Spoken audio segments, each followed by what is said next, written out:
Shalom, sahabat Bible Study online CK7 yang dikasihi Tuhan Yesus Kristus.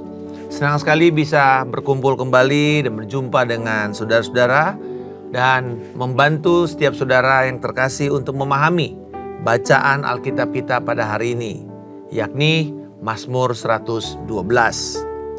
Sebagaimana saya bagikan di dalam Mazmur 111, bahwa Mazmur ini, Mazmur 112 ini merupakan Mazmur yang bersifat akrostik karena disusun berdasarkan huruf alfabet Ibrani. Ya, ada 22 alfabet dan judul yang diberikan oleh LAI adalah Mazmur Bahagia Orang Benar. Ini merupakan satu kombinasi antara penyembahan dan pengajaran sewaktu mereka diajak untuk memuji dan menyembah Tuhan. Dan saya mau mengajak kita pada hari ini, sebelum kita melanjutkan pembahasan kita, untuk membangun keintiman kita dan juga mengungkapkan kasih kita kepada Bapa lewat penyembahan kita. Betapa kita mencintai Yesus dan Dialah segala-galanya bagi kita. Bapa, kami bersyukur hari ini kami akan memfokuskan hati kami Tuhan, memahami firman-Mu. Tapi kami percaya bahwa penyembahan kami yang berkenan kepada Engkau akan melunakkan dan menggemburkan hati setiap kami untuk siap dengan ketulusan, dengan iman, dengan kerendahan hati. Kami datang menyembah Engkau di dalam nama Tuhan Yesus Kristus. Haleluya. Mari saudara, kita ungkapkan kasih kita kepada Yesus. Praise you Lord. Terpujilah Tuhan, ya Rabbu.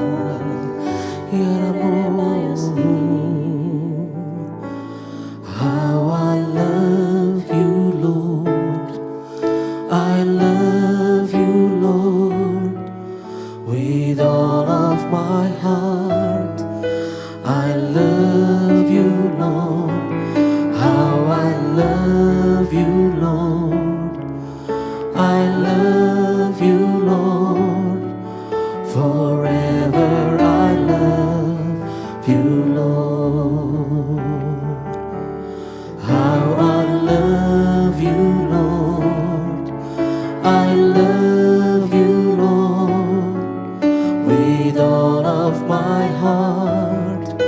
I love you Lord, how I love you Lord, I love you Lord, forever I love you Lord. Jesus, Jesus, you are the one I love. Jesus, Jesus, forever I love you, Lord. Praise you Lord. Love you Jesus with all of our heart. How I love you, Lord.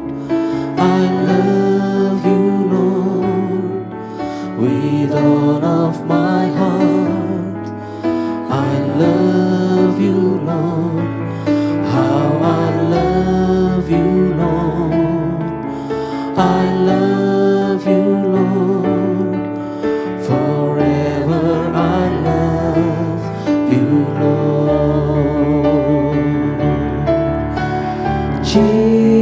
Jesus, Jesus, you are the one I love. Jesus, Jesus, forever I love you, Lord. Jesus, Jesus, you are the one I love.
Ku cinta Kau Yesus, hanya Engkau bagiku Yesus.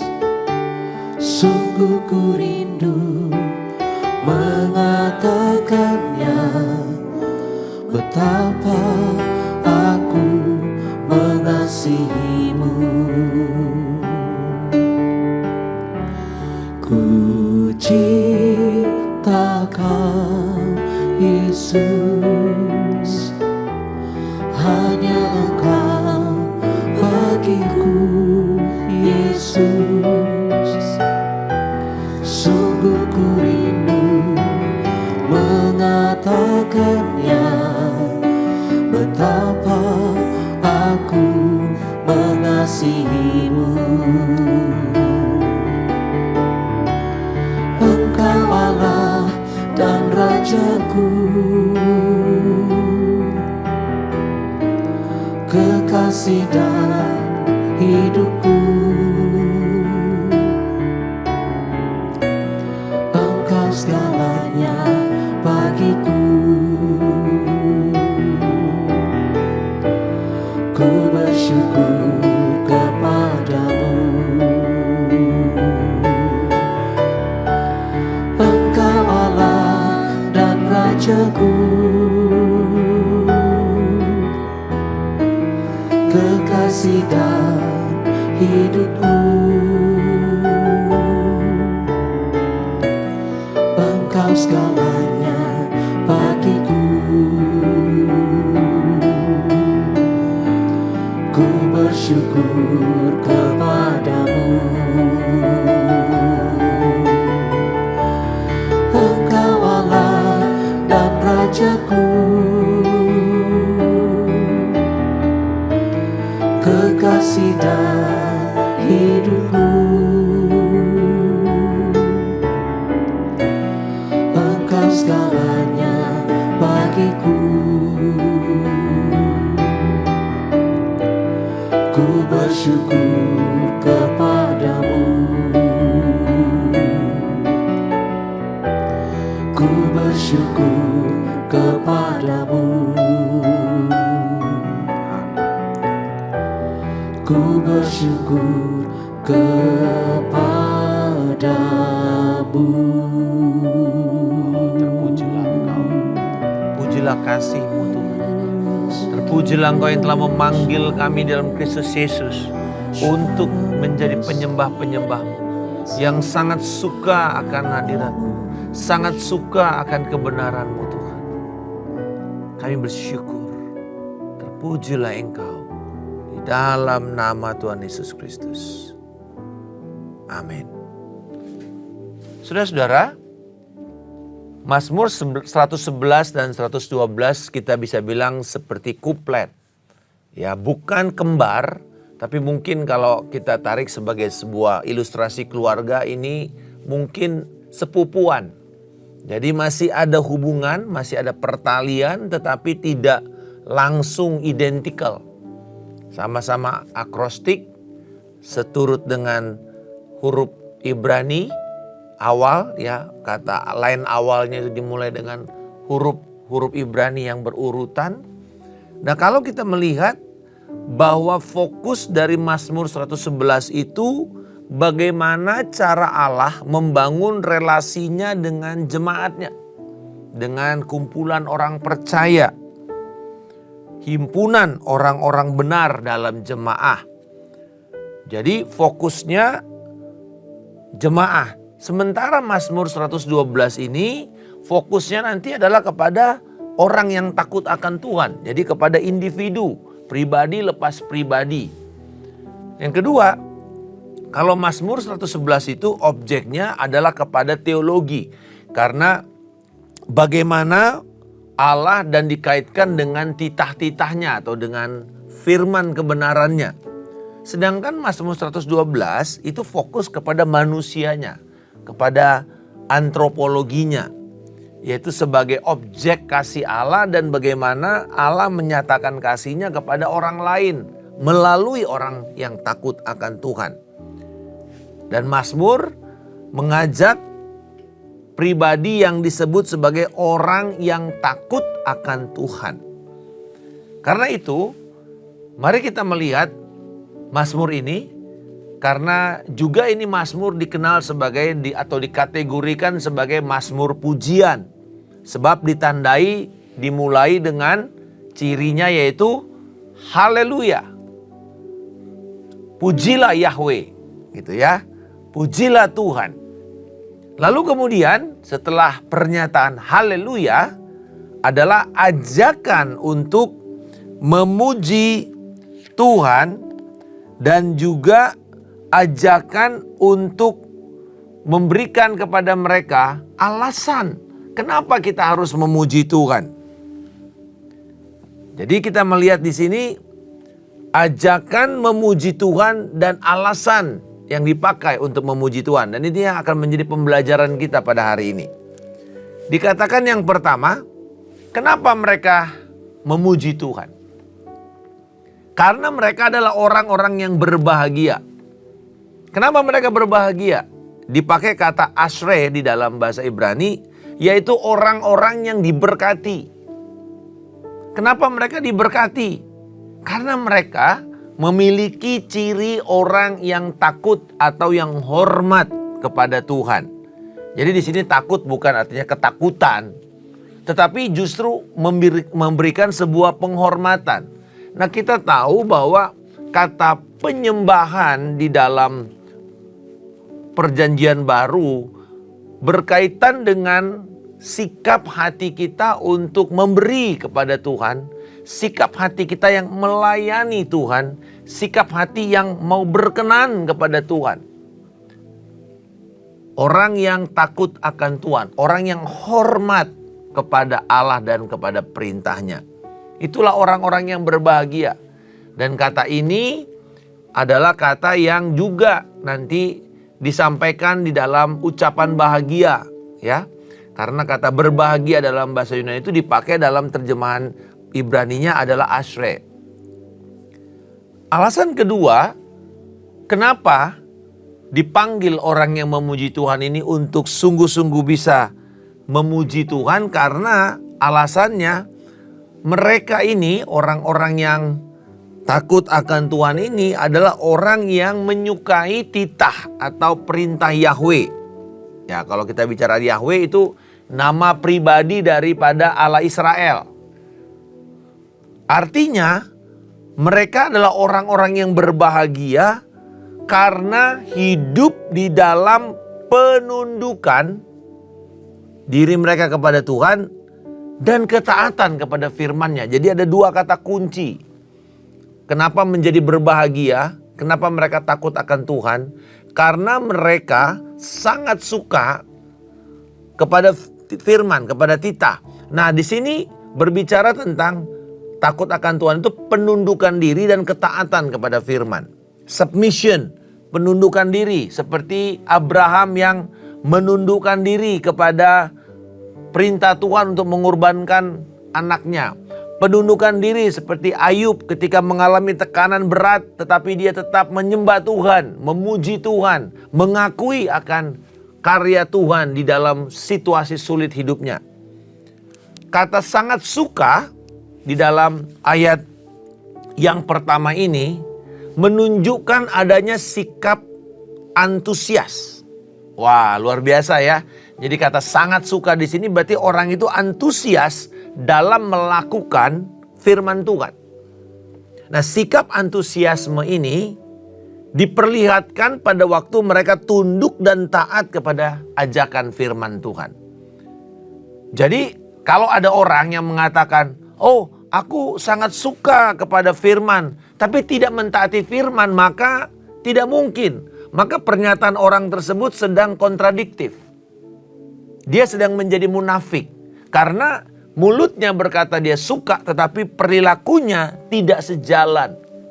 Padahal penyembahan yang berkenan itu lahir dari sikap hidup kita, perilaku hidup kita sehari-hari. Yang kemudian nanti ketika kita berkumpul dalam jemaah atau ketika kita ada acara ibadah, disitulah ungkapan, luapan karena kasih dan kebenaran itu menjadi nyata. Antusiasme juga kalau kita ambil dalam bahasa Yunani dari kata entheos. Entheos berarti di dalam Tuhan. Nah, antusiasme itu berarti sikap yang di dalam Tuhan untuk menundukkan diri kepada Tuhan dan mentaati firman Tuhan. Jadi kalau kita dipanggil untuk tunduk dan taat itu nggak boleh mukanya masem. Nggak boleh muka pepaya. Tahu ya muka pepaya ya yang jam 6 itu loh. Mukanya itu jadi lonjong. Jadi nggak ada senyum, nggak ada sukacita. Nggak mungkin orang melakukan firman itu dengan muka yang muram. Dengan muka yang tidak rela. Harus dengan sukacita.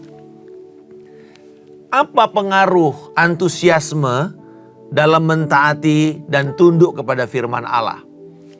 Ayat-ayat berikut ini memperlihatkan antusiasme itu menghasilkan apa? Yang pertama dikatakan, keturunan orang yang antusias tunduk dan mentaati firman itu menjadi perkasa di bumi. Arti kata perkasa di sini menjadi signifikan, menjadi penting. Mereka memberi pengaruh dengan kata lain.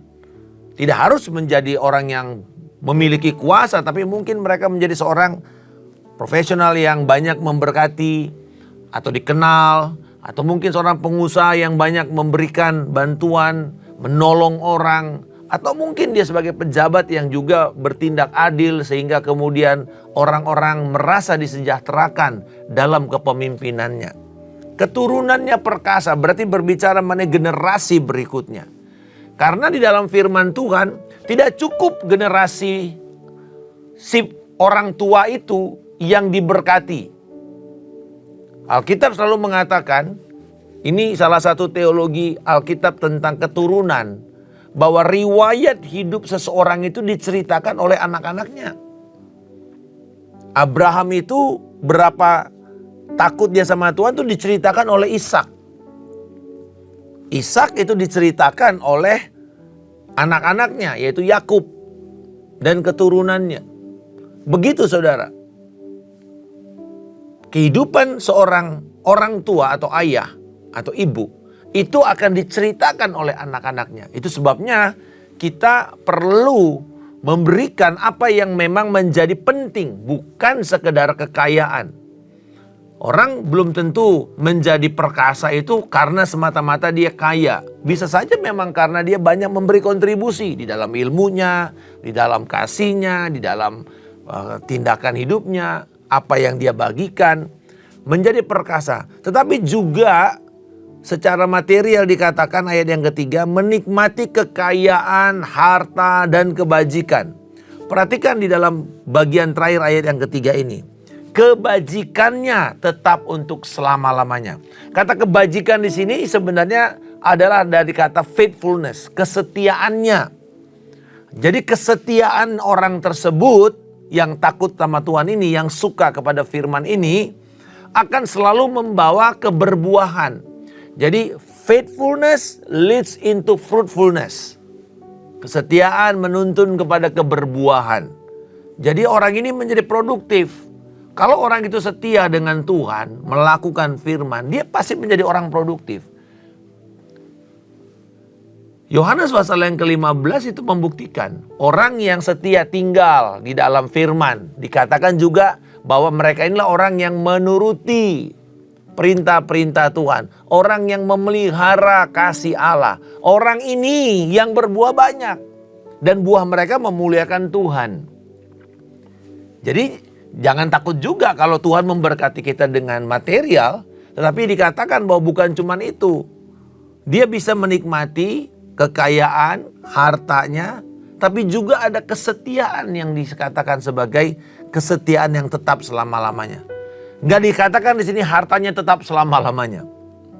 Tetapi kesetiaannya, kebajikannya yang akan dikenang orang itu yang akan selama-lamanya.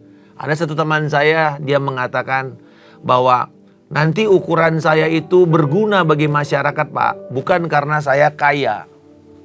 Dia seorang yang cukup berada di kotanya, pengusaha.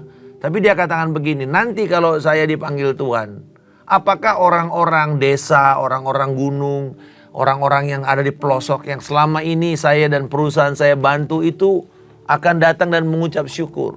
Siapa yang akan datang? Kalau yang datang itu sekedar orang-orang yang kaya, teman-teman yang satu sesama pengusaha, wajar, Pak.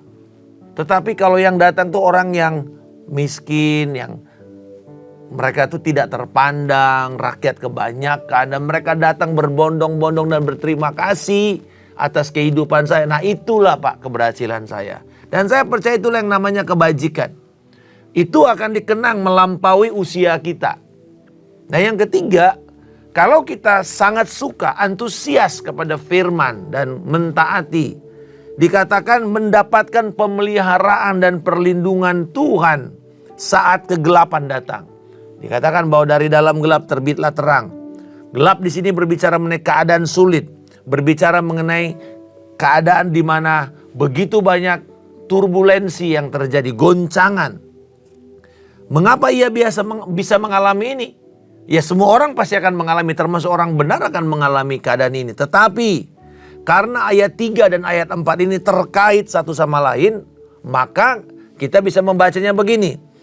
Karena orang itu setia dan takut kepada Tuhan, ia memakai kekayaannya, perbuatan kebajikannya untuk membawa terang atau pembebasan kepada orang-orang benar lainnya. Dan inilah yang kemudian menjadi sifat dari Yahweh itu sendiri. Sifat Allah yaitu pengasih, penyayang, dan yang adil atau yang setia. Dikatakan pakai kata sadakah, itu artinya keadilan atau kesetiaan yang turun-temurun, yang tidak lekang oleh waktu. Jadi ternyata ada keadaan di mana pada waktu seseorang itu mengalami masa sulit, terang itu turun sebab apa yang dia tabur selama ini, dia tuai pada waktu kita memerlukan. Jadi kapan kita mendapatkan tuaian kita? Paling gampang adalah ayat Alkitab memperlihatkan ini. Pada waktu kita sedang memerlukan. Mungkin itu dalam kondisi sulit, kita memerlukan bantuan, kita memerlukan suntikan dana. Bagi kita yang rajin menabur atau kita sedang dalam kewajiban keuangan tertentu. Karena kita setia di dalam melakukan perbuatan kebenaran, tunduk, dan juga memperdulikan orang lain. Tuhan akan memberikan kepada kita jalan keluar dan penyediaan pada waktu kita mengalami kesulitan. Lalu yang keempat, sekali lagi di dalam ayat yang kelima ini menekankan akan kesediaan dan kemurahan hati orang benar ini dalam menolong orang lewat kesediaannya memberi pinjaman. Nah, memberikan pinjaman ini di dalam konsep modern ini berbeda dengan konsep Alkitab di Perjanjian Lama. Kalau kita berbicara mengenai orang yang memberi pinjaman, pertama, aduh ini orang rentenir. Atau mungkin sekarang pinjaman online yang mencekik, membuat orang merasa tidak adil. Minjamnya 1 juta, tetapi dapatnya 700.000, lalu bunganya jalan terus. Akhirnya mencekik leher. Ada orang yang mengatakan, oh kamu kaya karena banyak memberikan pinjaman, rentenir. Hidup dari rente, hidup dari bunga, yang setiap hari makin lama makin mencekik leher. Bukan seperti itu konsep memberi pinjaman di sini. Orang ini bukan lintah darat, saudara. Karena di dalam Perjanjian Lama, terutama hukum Torah, memberi pinjaman itu adalah cara orang atau komunitas menolong mereka yang miskin dan yang tidak mampu. Nanti kalau si miskin itu sudah bisa mandiri, keluar dari kemiskinannya, maka ia berkewajiban membayar apa yang menjadi pinjaman itu.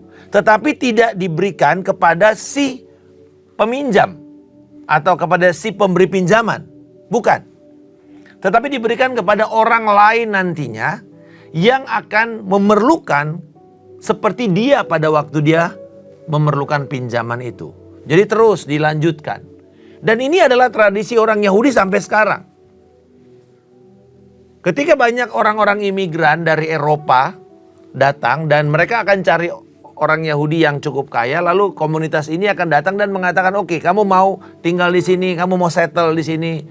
Kadang-kadang mereka nggak punya pekerjaan, nggak punya usaha, lalu diberikan modal. Kadang-kadang lebih cukup banyak ya, bisa 20.000 US dollar. Dan kemudian setelah orang ini mampu berdikari, dia akan kembalikan, tetapi kemudian bilang, jangan, kamu kasih kepada yang lain lagi. Tolong mereka. Jadi begitu terus. Nah, kalau kita istilahnya di dalam konsep ekonomi, ini yang kemudian dipraktekkan di dalam credit union. Ya, sistem seperti ini adalah credit union. Nah, ini sebenarnya luar biasa. Ini dasarnya firman. Jadi tetap bisa memberi pinjaman, tetapi bukan untuk mencari keuntungan dari pinjaman itu. Karena itu adalah wujud dari dia berusaha menolong orang keluar dari kemiskinannya.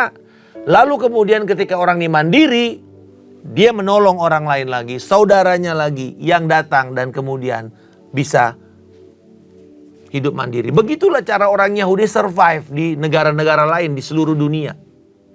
Sayangnya kemudian ada satu orang yang memberikan penelitian bahwa ketika ini kemudian dipraktekkan kepada bangsa non-Yahudi, pinjaman itu nggak balik saudara, malah hilang. Ketika dia kaya, dia juga tidak nolong orang lain. Nah ini karena mereka nggak mengerti kebenaran yang ada di balik daripada tindakan memberi pinjaman itu. Nah kemudian kita lihat bahwa di dalam ayat ini, ayat 5 ini juga ditekankan lagi dalam ayat 9. Tentang kemurahan hatinya kepada orang miskin. Dengan murah hati ia membagi-bagi kepada orang miskin. Dan kebajikannya tetap untuk selama-lamanya.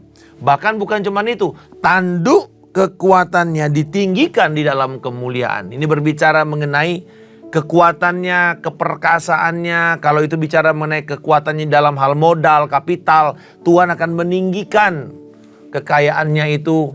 Karena apa? Karena dia tidak takut untuk menyebar kekayaannya.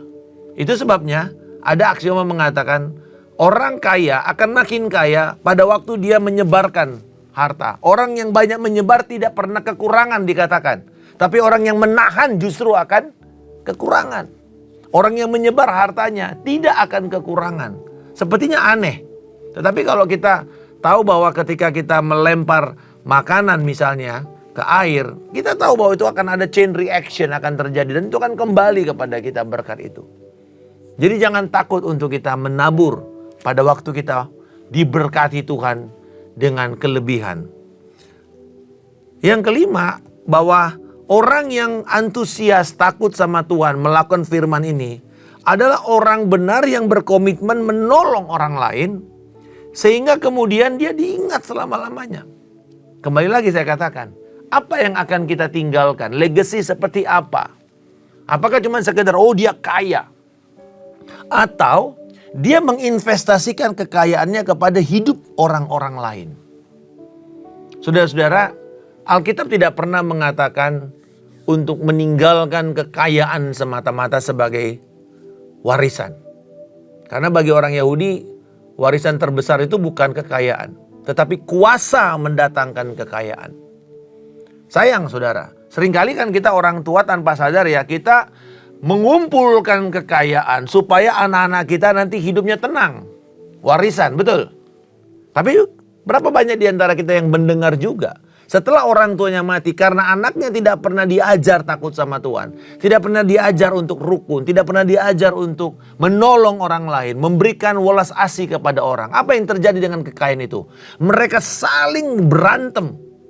Memperebutkan kekayaan warisan itu. Bahkan sampai ada yang melaporkan satu sama lain. Ini memperlihatkan bahwa kekayaan tidak jaminan sebuah warisan itu aman. Tetapi kalau warisan itulah warisan rohani, iman, bagaimana perjalanan kita dengan Tuhan, perjumpaan kita dengan Tuhan. Sebagai contoh, ketika Abraham yang begitu kaya menyiapkan kepada anaknya sumur-sumur yang pada waktu itu, kalau sumur itu seperti kalau kita sekarang punya tambang begitu ya. Itu harta kekayaan yang besar. Pada waktu Abraham sudah meninggal, Ishak tinggal di Gerar, di tanah asing, terjadi kelaparan. Dia disuruh tinggal di situ. Tetapi karena dia melihat bagaimana orang tuanya sungguh hidup dengan Tuhan, takut akan Tuhan, berkorban tanpa batas, komitmen yang begitu hebat kepada Kristus, kepada Allah, Yahweh. Itu yang membuat kemudian Ishak menyadari itu, lalu dia bekerja. Dan Alkitab mengatakan dia harus kembali membangun, menggali sumur bapaknya. Dan kita tahu sumur pertama dibangun ribut, sumur kedua dibangun ribut. Tapi kemudian sumur ketiga dibangun, dia memiliki Rehobot, dia memiliki kelegaan. Tapi sumur yang keempat dikatakan musuh-musuhnya datang dan berdamai dengan dia. Sumur Berseba itu sampai sekarang di daerah yang tidak jauh dari Gaza, sumur itu masih ada. Lebih dari 2000, hampir 4000 tahun, sumur itu masih ada. Ini saudara berbicara mengenai bagaimana kebaikan kita itu akan diingat generasi demi generasi. Itulah berkat bagi orang yang antusias. Apakah kemudian antusiasme kita ini kita tularkan gak kepada anak-anak kita? Saudara-saudara, apa yang seperti kalau kita ya, apa yang paling cepat menular? Satu, menguap kan begitu ya. Kalau kita nguap, yang pasti kiri kanan akan nguap sebentar. Menular itu menguap. Ngantuk itu sebenarnya menular. Tapi yang kedua yang sebaliknya, kalau kita senyum, itu juga menular. Kalau kita antusias, itu pasti menular. Kalau kita begitu bersemangat, pasti kita menular. Nah saudara-saudara, kalau kita membangun antusiasme kita ini, itu akan menular kepada banyak orang. Kita akan dinanti-nantikan. Berkat berikutnya daripada antusiasme melakukan firman adalah orang ini tidak takut akan kabar celaka, kabar buruk. Karena hatinya teguh dan percaya serta bersandar kepada Yahweh. Karena dia tahu bahwa sumbernya adalah Tuhan. Kenapa saya mesti takut? Tapi kalau kita tidak tahu bagaimana dan siapa yang menjaga, yang memelihara harta kita, kita akan ketakutan seumur hidup. Saya ingat ada satu orang teman saya yang hartanya berkurang 2 juta aja gak bisa tidur saudara. Padahal dia punya uang miliaran rupiah.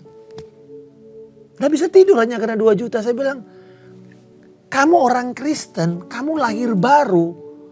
Tapi kekhawatiran kamu ini seperti orang yang gak kenal Tuhan, saya katakan. Matius 6 ayat 33. Kalau kamu mencari kebenaran, kerajaan Allah itu, maka semuanya itu yang dicari oleh dunia, makanan, minuman, pakaian, itu bicara mengenai kesenangan, bicara mengenai kebutuhan sehari-hari, bicara mengenai relasi, bicara mengenai uang. Tuhan mengatakan akan ditambahkan kepadamu. Kamu jangan takut dengan kabar celaka. Tuhan pasti menyiapkan, Tuhan pasti menyediakan. Tetapi kalau orang yang fasik kena celaka sekali, kolaps saudara. Tapi orang benar bisa jatuh 7 kali dan dia bangkit kembali. Berkat yang terakhir adalah dia tidak akan dikuasai oleh rasa takut. Karena dia tahu, kalaupun hari ini saya Tuhan panggil, saya mendapatkan harta yang kekal, di mana ngengat, karat, dan pencuri tidak bisa merusak dan tidak bisa mengambil. Itu apa? Pengharapan hidup kekal.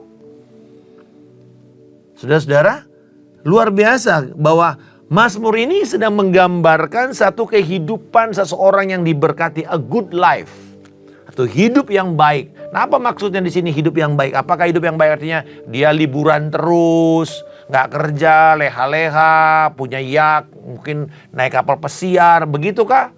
A good life itu yang digambarkan oleh dunia. Tapi tidak. Good life di sini adalah satu, morally good. Orang itu secara moral hidupnya benar. Yang kedua, karena dia mentaati Tuhan, dia mentaati firman, dia akhirnya menjalani kehidupan yang diberkati, tapi dengan standar moral yang baik. Luar biasa. Kita nggak perlu menjadi orang yang super kaya untuk menikmati a good life dari Tuhan. Cukup sangat suka kepada Taurat Tuhan, sangat suka kepada segala perintahnya, antusias, bergairah, tunduk dan mentaati firman. Dan Mazmur ini kemudian adalah diungkapkan kembali dalam Yesus, dalam ucapan bahagia Yesus dalam Matius 5. Untuk tidak kita khawatir tentang apapun juga, Matius 6. Karena kebenaran Allah yang memerintah. Tapi juga Paulus mengutip lagi, memberikan lagi Mazmur ini, menghidupkan lagi di dalam 2 Korintus pasal yang ke-9 ayat 9 sampai 11. Kita tahu bahwa perikop ini sering kita pakai di dalam mendorong jemaat untuk memberi, untuk membawa persembahan. Marilah kita memberi, membawa persembahan, jangan dengan paksaan, jangan dengan muka yang berat. Artinya kita memberi dengan sukarela, kita memberi dengan sukacita, kita memberi dengan bermurah hati, ya, memberi dengan generous. Apa hasil daripada orang yang seperti ini dikatakan? Ketika dia menabur dengan sukacita, dengan sukarela, dengan kemurahan hati yang berlimpah-limpah, dia akan diperkaya dalam segala hal. Dia tidak akan berkekurangan. Dan kiranya Mazmur ini, Mazmur 112 ini menjadi kerinduan kita semua untuk bisa menikmati hidup yang baik. A good life yang datang karena hidup dari firman. Dengan standar moral firman. Lalu kemudian itu akan dinikmati oleh anak cucu kita. Oleh generasi berikutnya. Bapak, kami bersyukur untuk kebenaran firman-Mu ini. Biarlah kami menjadi orang yang antusias, yang sangat suka kepada firman-Mu. Dan menjadi antusias untuk tunduk dan mentaati firman-Mu.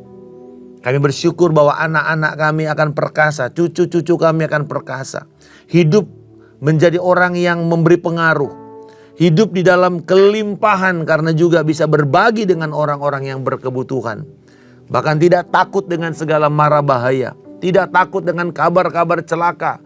Kabar-kabar mengenai keadaan ekonomi di depan. 2 tahun, 5 tahun ke depan. Tetapi kami tahu bahwa ketika setiap kami dan anak-anak kami, cucu kami Tuhan melakukan kebenaran. Mereka akan bertahan. Bahkan Engkau katakan tanduk mereka akan makin lama makin kuat. Kemuliaan Tuhan dan kebajikan mereka akan dikenang selama-lamanya. Kiranya setiap kami yang mendengar akan terus bersemangat menjadi orang yang memberi dengan sukacita, dengan sukarela, dengan kemurahan hati. Dan saudara-saudara, biarlah kiranya firman diteguhkan dan terimalah berkat Tuhan. Tuhan yang memberkati engkau, Tuhan yang melindungi engkau, Tuhan akan membuat wajahnya senantiasa bersinar atas engkau, memberikan engkau kasih karunia yang melimpah-limpah. Tuhan menghadapkan wajahnya dan memberikan engkau damai sejahtera yang melampaui segala akal dan pikiran. Kebenaran, sukacita dan damai sejahtera oleh Roh Kudus penuh dan melimpah dalam hidupmu. Kasih karunia dari Allah Bapa, cinta kasih dari Tuhan kita Yesus Kristus, persekutuan yang indah, erat dan manis dengan Roh Kudus yang akan memelihara engkau dari hari ini sampai Tuhan Yesus Kristus datang menjemput kita di awan kemuliaan. Membawa kita memerintah dalam kerajaan damai-Nya hingga kekal selama-lamanya. Dalam nama Yesus kami berdoa dan mengucap syukur. Haleluya. Amin. Tuhan memberkati. Sampai bertemu esok hari. Shalom.